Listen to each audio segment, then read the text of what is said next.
Hello, welcome back to my channel. So in today's video we are going to talk about DSU Insubria, okay, that of the fully funded scholarship for the University of Insubria. So let's get right into it. If you're new to my channel, my name is Anne. Thank you for chancing upon my video. Please kindly subscribe. To my returning subscribers, thank you so much for the constant support. Now let's go. Who can apply? Bachelor's degree, master's degree, single cycle master's degree, PhD, specialization programs. General scholarship benefits. It comes with stipends, international mobility, accommodation, possibility of tuition reduction, and that of daily meals. Let us talk about the merit requirements. So do take note that for that of students enrolled in the first year of a bachelor's or that of single cycle master's degree programs, the requirements are actually calculated like this. So the first part of the requirement is you should have graduated like with a high school grade that is higher than 70 over 100. Okay, if the student should have graduated like in a country other than like Italy, okay, in a foreign country, the assessment will be done according to like a conversion will be done. Okay, they are going to use a conversion to convert your local grade to that of the Italian ones. Then the second merit requirement for that of first years enrolled in bachelor's program or that of single cycle program and is going to be done ex post, which means the scholarship will be given to you. Okay, the payment will be made to you. The first part of the payment will be made to you, but then the merit will be done ex post, which is you'll be required to make 35 credits by 10th of August 2025. Okay, and it is upon that you get the remaining part of the scholarship amount.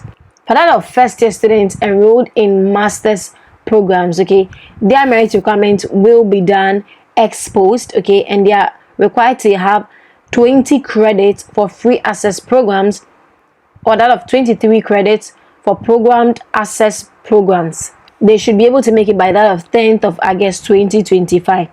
But then they do give out an extension, okay, by which the student will need to get the merit requirement by 30th of November 2025.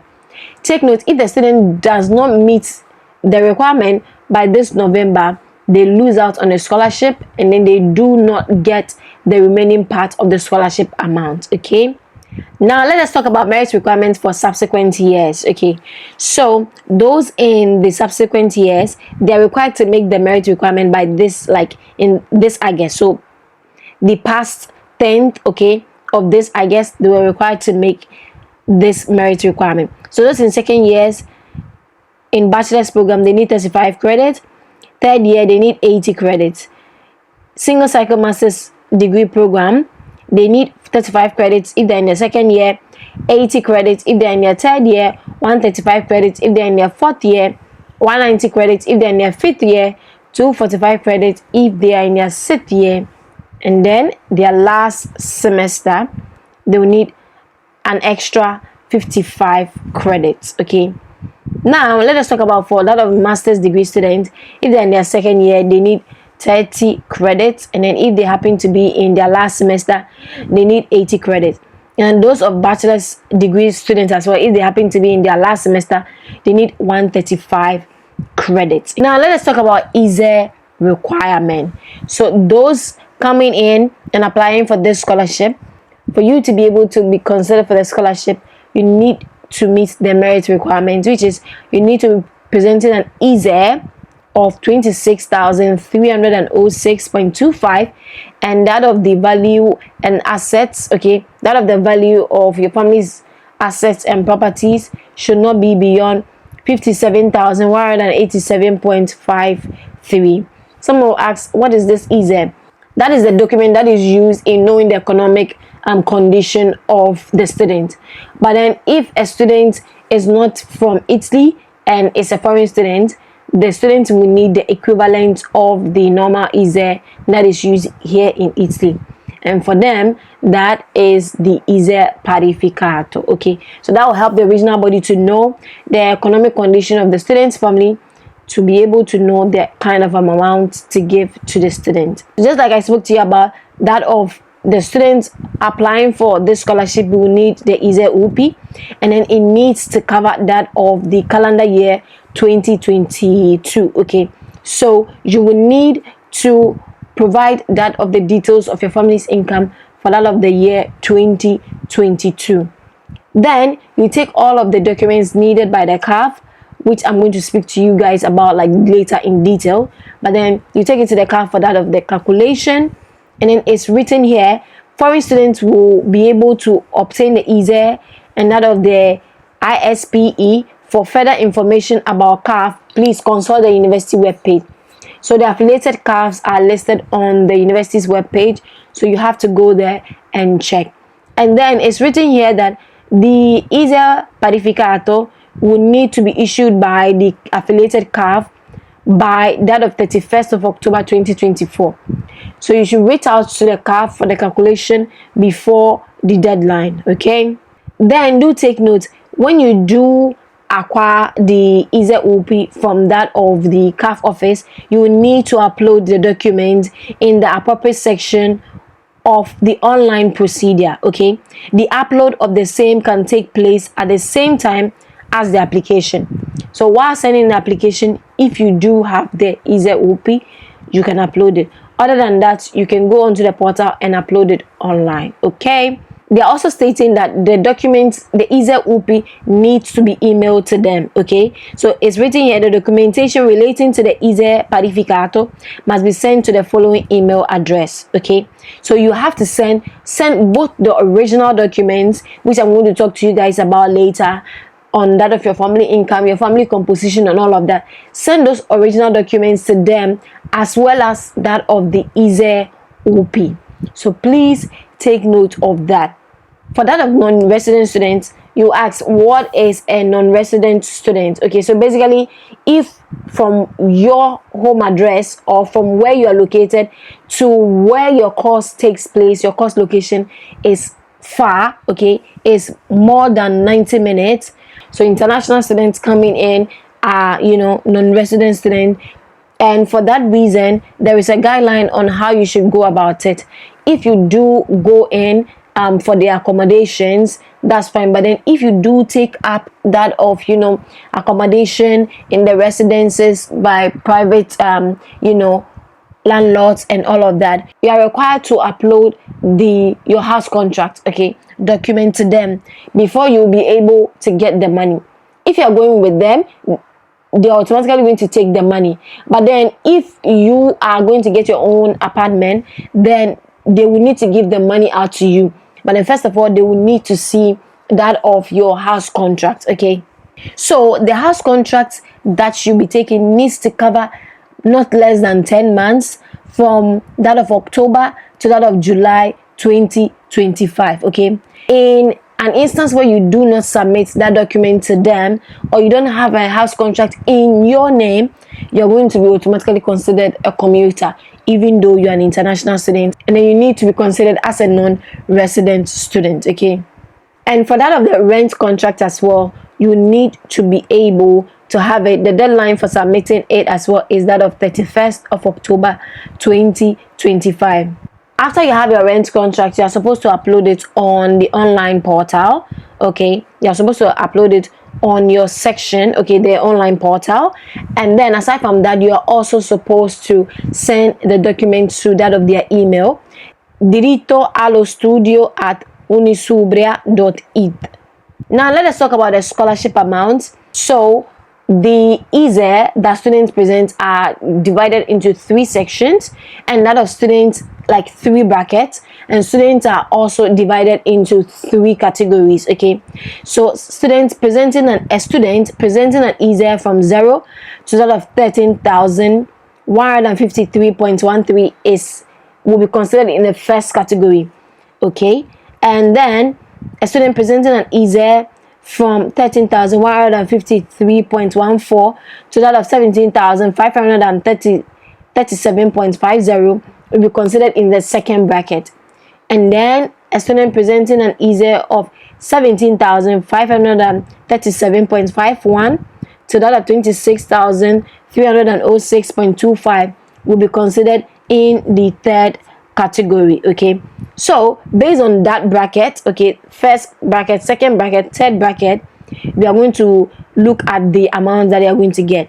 So a student who should fall in the first bracket, and then that student is a non-resident here.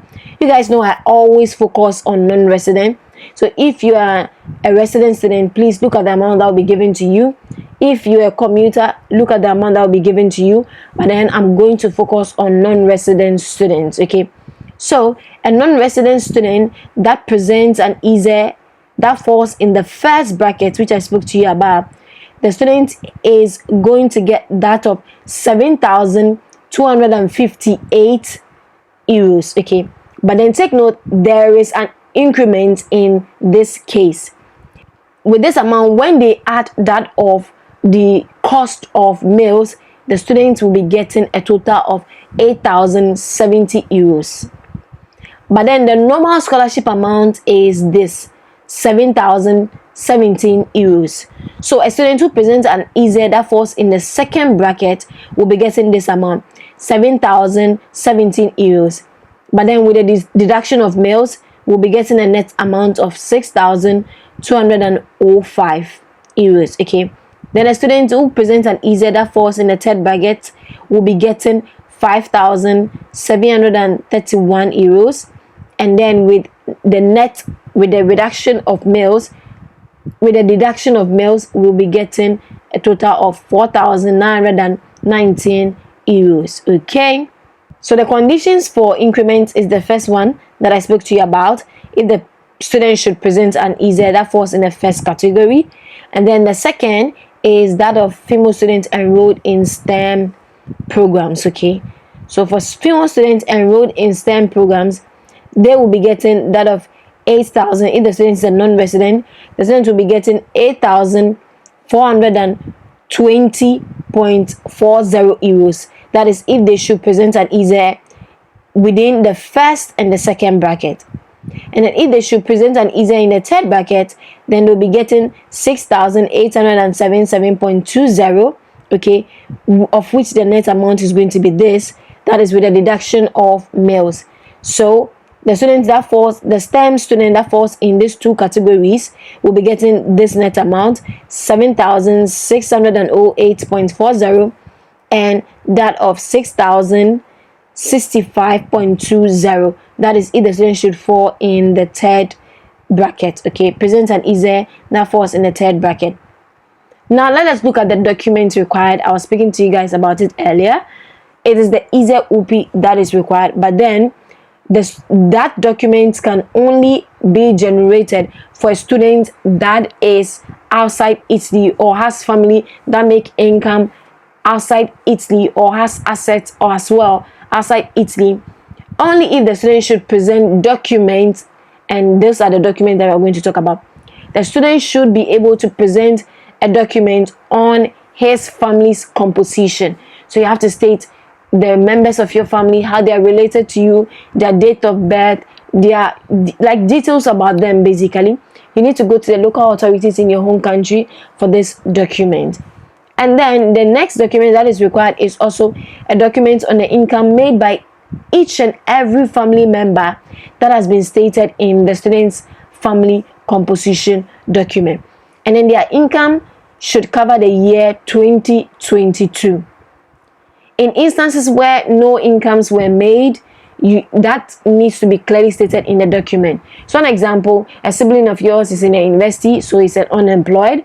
You need to just produce that of, because you need to produce you need to provide that of supporting document. So you need to, in that instance, you'll be submitting that of the admission letter.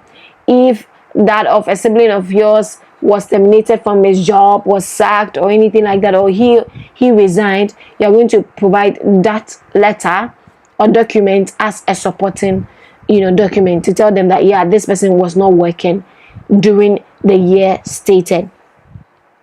Then the next document needed is that of documents on properties, assets, owned by each and every family member stated above as well in the student's family composition document.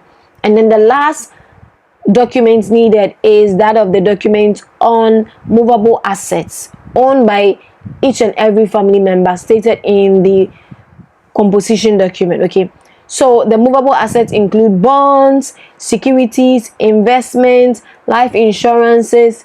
All of that needs to be stated. Then when you have all of these documents, you're going to proceed to translate it, get it translated by an approved translator, and then you're going to get it legalized by the Italian embassy in your home country where these incomes were made. Now let us talk about publication of rankings. So the provisional ranking list will be out by 7th of November 2024, and then by 31st of March 2025 for those enrolled in the first year of a master's degree and enrolled in doctoral and specialization course. This provisional ranking list is going to be out on the university website. Okay, so take note of that. You need to go to the website to get the update on the ranking list and everything. After the provisional ranking list is out, then you're going to go on and request for that of revision of your position. If there were some mistakes made, you can go on and make the needed corrections and all of that. 10 days after the provisional ranking list has been released, you have that period to actually request for changes and everything. After that, it's going to be closed for them to prepare and release that of the definitive ranking list. Now let us talk about payment of the scholarship.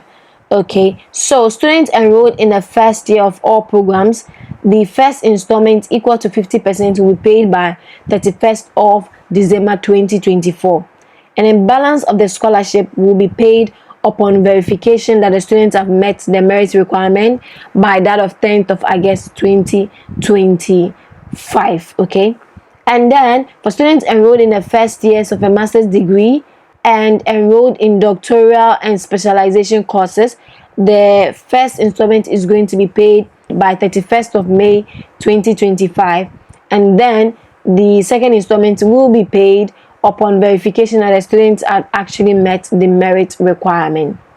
The students enrolled in subsequent years for that of a degree, master's degree, single cycle master's degree, the first installment will be paid by 31st of December 2024, and then the balance will be paid by that of 30th of June 2025. Then students enrolled in the first year out of course, the only payment that will be made is for that of 31st of December 2024. Now let us talk about students enrolled in the years following the first year of PhD and postgraduate school. The first installment is going to be the same as this, okay, 31st of May 2025, and then the second installment or that of the balance will be paid by 30th of June 2025. Now let us talk about guidelines for requesting accommodation. They've clearly stated out guidelines for which you have to follow to request for accommodation. So they have various accommodations like in different parts of the city, and for that reason, for you to request for that of the accommodation, you have to follow this route. Okay, so for you to apply for that of the accommodation, you need to be enrolled in you need to be regularly enrolled for this academic year 2024-2025, and then you should be able to complete the enrollment before you are going to be assigned a bed.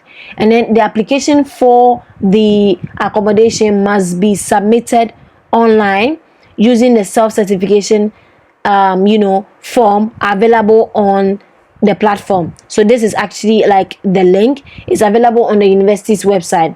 So it is actually what you're going to use to request for the accommodation.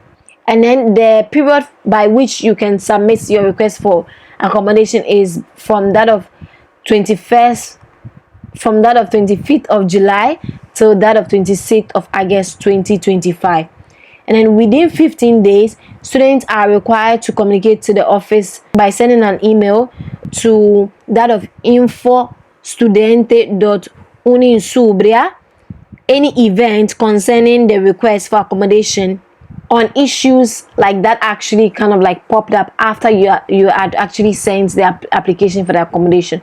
So an example, you decided to transfer to a different university, inability to kind of like continue your studies, you're withdrawing from your studies and all of that, you have to communicate it to them. So take note, for that of accommodation, the provisional ranking list will be out on September 3rd, 2024. And then the final ranking list will be out by 10th of September 2024. You can read the detailed guidelines on the portal. But then students that will get accommodation with that of the university, they will need to take note that their house contract or that of their contract with them will start from 1st of October 2024 to that of 30th of September. But then with the exception of August, because August is fair and so many residences close and all of that. So if you want to stay in the residences during that period, you have to write a written request to them and then pay the required amount. Take note, after you appear in the ranking list for the accommodation, you actually have to accept it. You have to confirm acceptance of the accommodation, okay? And it must be done from 12th of September 2024 to that of 17th of September 2024. You can do that directly online on your portal, okay? Now let us talk about how to apply. So for you to apply, you have to go to that of info.studenteuninsubria.it and send in the application. You are just going to go there, you register, and then you log in and then you fill in the application.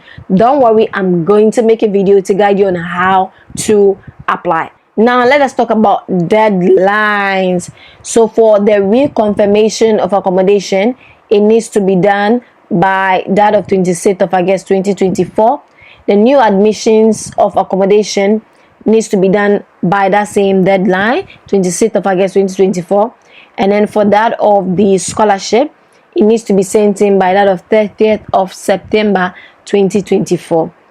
And then that of the supplement to scholarships, students with a disability, the deadline is that of the same 30th of September 2024. And that of international mobility, okay, students going for international mobility and all of that, the request will need to be transmitted by that of 30th of September 2024. The canteen service, the request will have to be sent by that of 30th of September 2024. And then extraordinary grant, like that of the degree award and everything, the transmission for that one needs to be by 13th of December 2024. We've come to the end of today's video. If you found value in this video, don't forget to like, share, subscribe, and comment below any questions that you have. You can also reach out to me on Instagram or by mail if you have a specific question. And if you also want a one-on-one session to clearly understand some things, you can also shoot me an email or book a one-on-one consultation on our portal. So I'm wishing you guys the very best, and I'm going to see you in another scholarship video. Bye.